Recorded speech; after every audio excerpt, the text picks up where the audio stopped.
Please join me in thanking all of our trustees and officers who lead CMF. It is a volunteer role that they take very seriously, and I can't be prouder of the members and the volunteers I serve with. So please join me in thanking the executive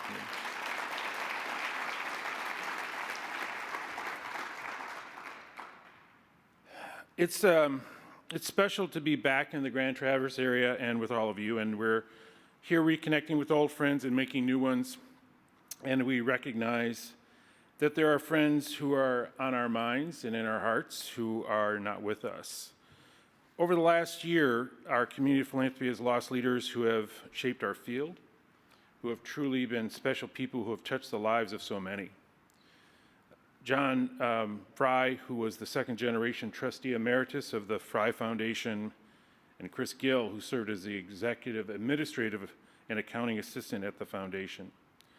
Leonard Smith, who was a trustee of the Ethel and James Flynn Foundation and the Skillman Foundation and CMF. Susan Bartlett Halbert, who was a longtime former CMF staffer who worked closely with our family foundations. And Donna Neester, former trustee of CMF and the James Atchison Foundation. She was also deeply involved with the Community Foundation of St. Clair County. These are all champions who continue to be in our spirits, in our hearts, and their legacy lives on in ways that we can all carry forward. We honor them by the actions we take today and in leading with our values. I want to take a moment also to acknowledge that yesterday marked the 1 year since the terrorist attacks in Israel and the war in Gaza. I know this is heavy on the hearts of many, and as are the wars around the world, including Ukraine, and the loss of innocent lives around the world. Our thoughts are also with those in Florida and in the South who are facing yet another hurricane today, and the many communities across the South that are dealing with the devastation of Hurricane Helene. We'll continue sharing resources and ways that you can help through philanthropy and help other peer philanthropy organizations in the efforts to help those communities.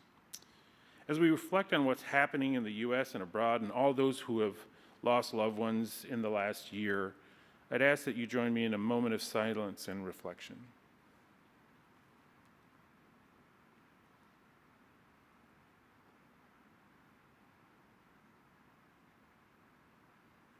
Thank you. We're gathered here today around a theme of common humanity, common ground, and our uncommon solutions. And this year's conference theme really speaks to the importance of bridge building and the work that we do between our values as a sector, our place in society, and our approach to building equitable and thriving communities. In her work building civic bridges through a lens of racial justice, Martha McCoy, who led the Paul J. Eicher Foundation and its primary project, the Everyday Democracy, said there's a serious need for civic bridging through a lens of racial equity. Just as bridges are critical to part of our physical infrastructure, bridging is foundational to our civic infrastructure. There are many examples of bridge building in civic infrastructure across Michigan philanthropy are recognized, and their efforts that recognize our common humanity, they hold the space for common ground, they foster uncommon solutions, all to advance acts of love for humanity that dismantle inequities and address racial inequities imperatively. We see it all over. In Detroit, CMF members are working at the nexus of systemic racism and access to affordable housing access. Statewide, foundations are invested in Michigan's Justice Fund and are navigating the conversations of policy change around incarceration that have led to meaningful justice reform for youth and adults. At community tables convened by philanthropy sector partners and county-wide coalitions are coming together to learn, to listen, to grow together with a focus on diversity, equity, and inclusion, belonging, and justice. In the wake of the tornadoes, the floods, and the other natural disasters, foundations are taking the lead in amplifying community voices, embracing trust-based philanthropy practices, prioritizing partnerships that channel resources to solve pressing local issues. These are just a few examples of all forms of philanthropy across Michigan. in urban, in rural, suburban communities, led by foundations of all types, unique missions, sizes. I see experimenting.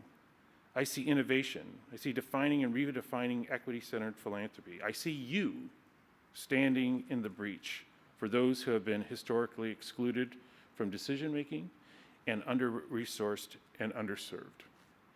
We know philanthropy is the most effective when we put those closest to the problem into the solution. It's the center of decision-making and sharing power, resources, and connections to find better solutions. We also know that hearing the stories of how your peers are approaching this work can be a tremendous resource, especially for those who may not have broached these kinds of conversations yet with their boards and with their staff, but are curious. On our CNF table and at the app, you'll see information about our digital annual report, where you can check out the many examples how your peers are bringing people together, bridging across the spectrum of ideologies and lived experiences to advance more equitable and community-centered solutions. You're going to hear more examples, too, throughout the conference. The host and program committee have designed an inspiring and engaging conference lineup. Together, we'll explore historical harms to communities and philanthropy systems and practices. Edgar Villanueva will share on the main stage tomorrow, and here we will hear how we can reckon with our past and step forward in healing and finding common ground. We'll explore tough conversations we need to have to build shared understanding, and especially around racism. These conversations they're just not easy, but they are essential. And tonight, Michelle Norris will help us explore what is possible when you create space for courageous conversations, and especially when we're candid about race, culture, and identity. We must promote civil discourse and strong engagement where all can participate. And in our closing main stage, StoryCorps will help us find language and approaches to help those conversations across the political spectrum. This is the work of generations, and building on past and paving the way forward. Part of that conversation we'll have today with James Vukolich, and later today he will share his thoughts on how we think about generations forward and generations past. These are important conversations. These events and our breakout sessions and throughout the conference will point the way for Michigan philanthropy to show how we can lead on the issues where we can go deeper and where we can make an impact. To support our communities now and in the future, foundations will need to embrace lessons learned from the pandemic. Effective and enduring philanthropy will require empathy and the courageous embrace of policies and practices to take on inequities, and to make addressing structural racism a pillar of governance, grant-making, investment, in all aspects of a foundation. Our future will require that people, policy, and practices in our sector focus on equity and racial equity imperatively. And this is what CMF is doing and will continue to do as your leadership organization in support of our strong membership. Now, one signature opportunity that we've talked about, it builds on this hallmark of Michigan philanthropy in public policy and private partnerships. And today, both are evolving and embracing equity by centering community voice and engagement. And as you've heard earlier, the statewide equity fund and the DNR Spark grant program partnerships are creating spaces where members can lead, experiment, and put equity-centered grant making across the state. I want to thank you all for those of you who have participated in the statewide equity fund and the pilot programs and the Spark program, especially community foundations and our SEF investors.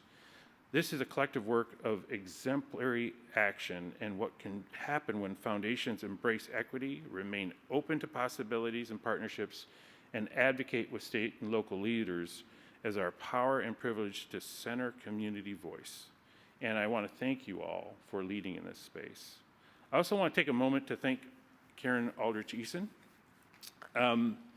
for her service as the Governor's Office Foundation Liaison. We had some recognition yesterday, and I was just pointing out that the groundbreaking work that she's done to not only define the work of public-private partnerships, but to remind us all what it is to be value-centered and to work on equity has taught me how to be a better philanthropoid, and I thank her for her leadership, and I thank Dana for agreeing to stand in these very large shoes. So thank you both.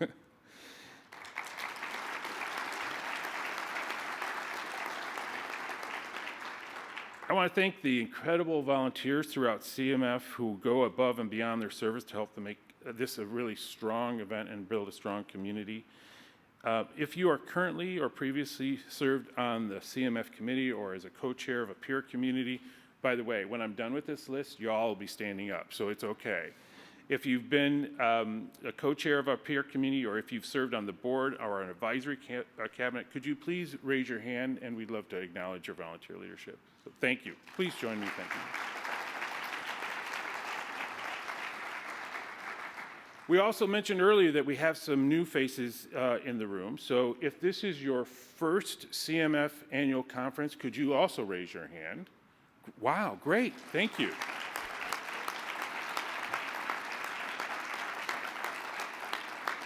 Well, thank you all for participating, but most importantly, thank you all for leading. CMF is here to support you and champion your leadership and to be your partner on your equity journey. To that end, there is so much to look forward to in the year ahead, and we have an outstanding programming lineup for you in 2025. We have new resources for you. We have an updated policy framework, as you saw, and as you've heard earlier. And then thanks to the generous support of several of our members, we are opening a new CMF headquarters in Detroit. We gave you a preview of that last year. We'll be in those offices here coming up next month. And we'll be excited to share more about that and bring you all into that space. I'm excited to announce for the first time that CMF has a new expert in residence focused on equity-centered philanthropic practice, and I'm delighted today to share that Jen Hamos will serve as our inaugural leader in this role, and I know she's here somewhere, so Jen, back here, no, you got to stand up so they can all see you, Jen Hamos.